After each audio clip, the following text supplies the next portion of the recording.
Interest rates are literally skyrocketing, and here's how they could crush your home buying plans. Before you make a move, find out how rising interest rates could cost you thousands of dollars. And here's what you can do to stay ahead of the game. Hang on all the way till the end for a special tip that could save you thousands of dollars on your interest rates.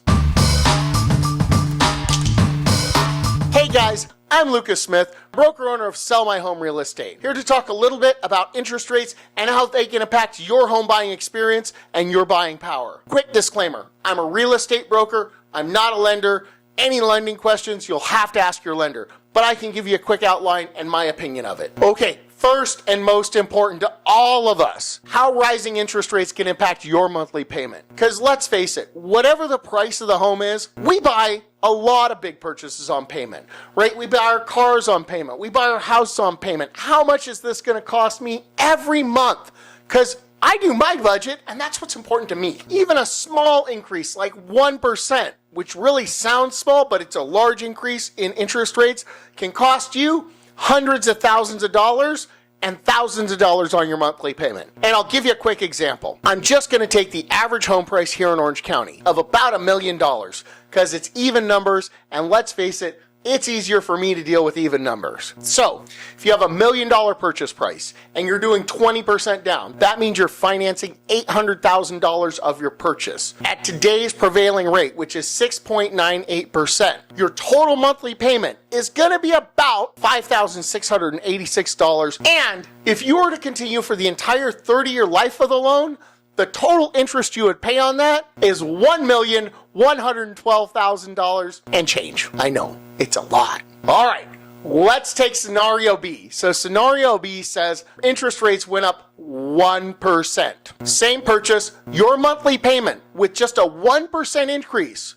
would go up to $6,233.97 a month. Your total interest paid on that would go up by over $200,000 to just over $1,300,000 in interest paid over the 30-year life of that loan. The difference in payment between $5,686 and $6,233 is about $547 per month. Huge difference in payment. The interest difference you're going to pay over the life of the loan is $197,000 more in interest for 1 point more, approximately. Again, I'm a real estate broker. I just looked this stuff up on a mortgage calculator online, but I know how much it impacts your rates. So, larger payment, I mean, I don't know about you, but $550 a month is a lot, and $200,000 more over 30 years. That's huge, you guys. So, am I telling you to wait till interest rates drop? No, I'm just giving you the facts of what interest rates does and how it impacts you as a consumer,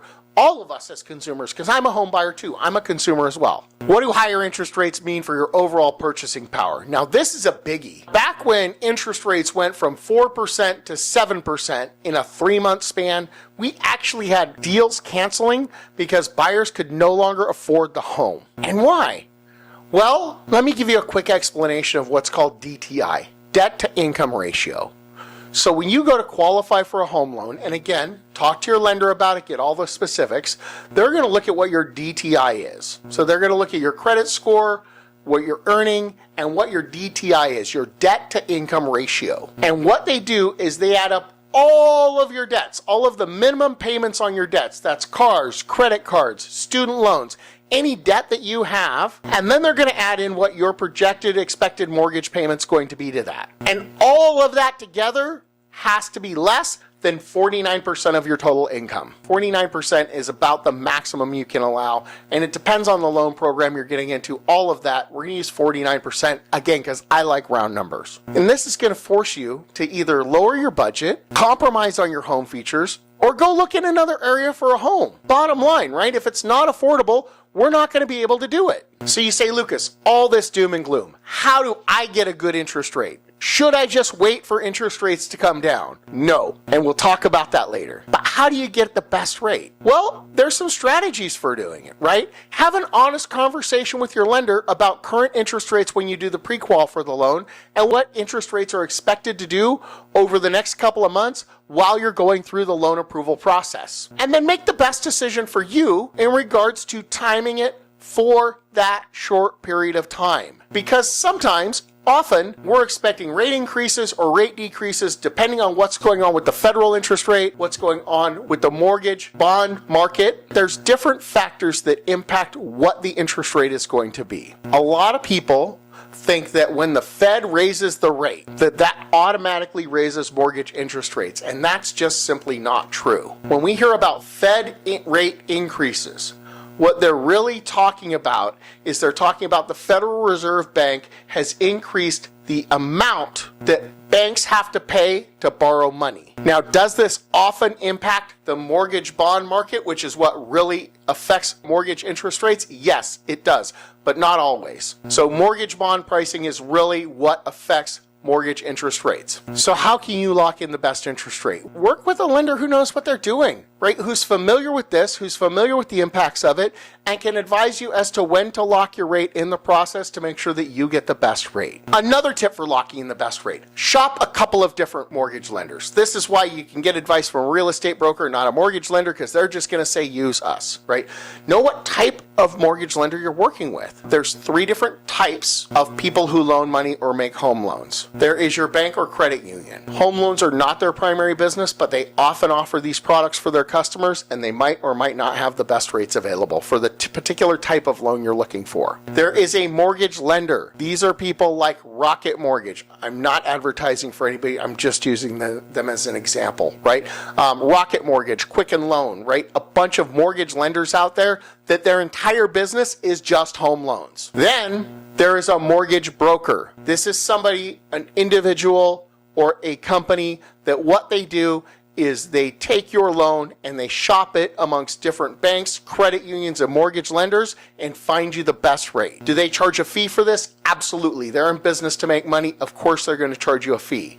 But you can sometimes get a better deal by going through a mortgage broker than you can through a mortgage lender or a credit union. Generally, I refer my clients to a mortgage lender because I think they're going to have the widest available variety of products and services available for my clients and be able to give my clients the most that they need. When you're looking at rates and you're trying to get the best rate, get at least 2 quotes on your home loan and make sure you know who you're dealing with and that they're going to give you the best deal available. If you're in the process of buying a home, buy a home. Don't wait for better interest rates. Don't wait for it to get better. I've seen people wait to buy a house until it was too late. So don't be one of those people. Are there risks to waiting?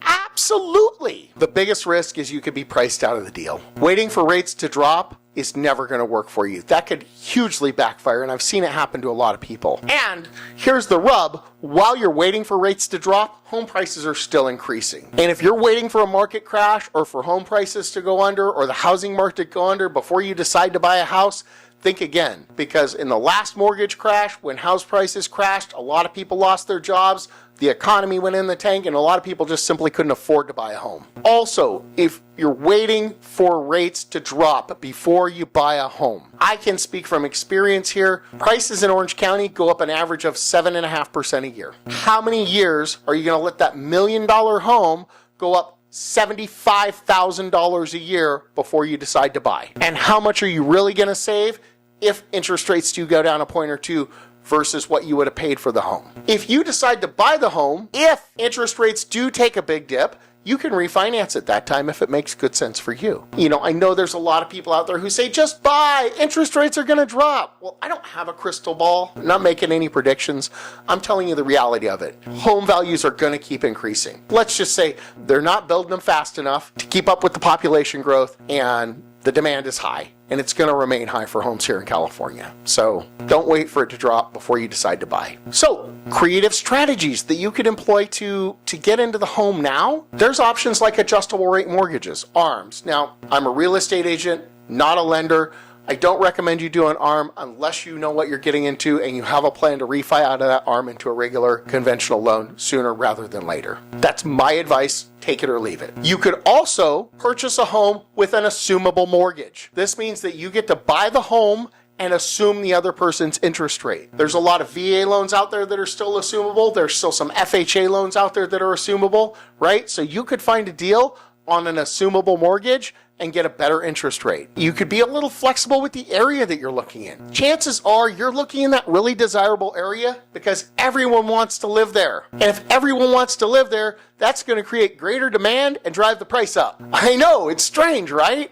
So maybe be a little more flexible about the area, the type of home that you're buying, or what features and benefits you need in that home. Back when I was a young agent, brand new, shiny like a new penny, I had some clients who were first-time buyers. They were using a VA. I love helping vets buy homes, and they wanted a pool home. She wanted a pool home. And unfortunately, they were at that level of qualification where most of the homes that we saw with pools were not in very good condition. And one day, after looking at homes for, a couple weeks, we walked out of a really rough-looking house with a beautiful pool. And the wife turns to me and she says, Lucas, we're not going to live in the pool. We should buy a house that we can live in. You're not going to live in the pool either. Just remember that, right? So how important is it? So, again, talk to a mortgage professional, talk to somebody who can help you navigate this and help you make the best decision for your family. Okay, so here's my special tip, and I've talked about a little bit in this. Make sure you get at least 2 quotes on your loan. Start with a real estate agent before you start talking to a lender. Make sure that the professional that you're working with has a partnership with somebody who they've done a lot of deals with. Because that way you can get a recommendation for somebody who's going to give you the best advice and take the best care of you. They want to take care of that agent's clients because they get a lot of referrals from them. So it does not behoove them to mistreat anybody or give anybody false information. So talk to your real estate broker first, get a referral for at least one of those lending professionals, and then get another outside loan quote in order to make sure you get the best deal. This is the best advice I can give anybody getting a loan. All right, you guys, if you like this video, if you got lots of great information from it, or even if you just got one thing that you can use, click like, share, subscribe, comment below. We love your comments, good comments, bad comments, whatever you have to say, I can take it. I'm not thin-skinned because it's not a thin-skinned world. For more information on this and more great real estate related topics, watch the next video. Thanks, you guys. Have a great day. Talk soon. Bye.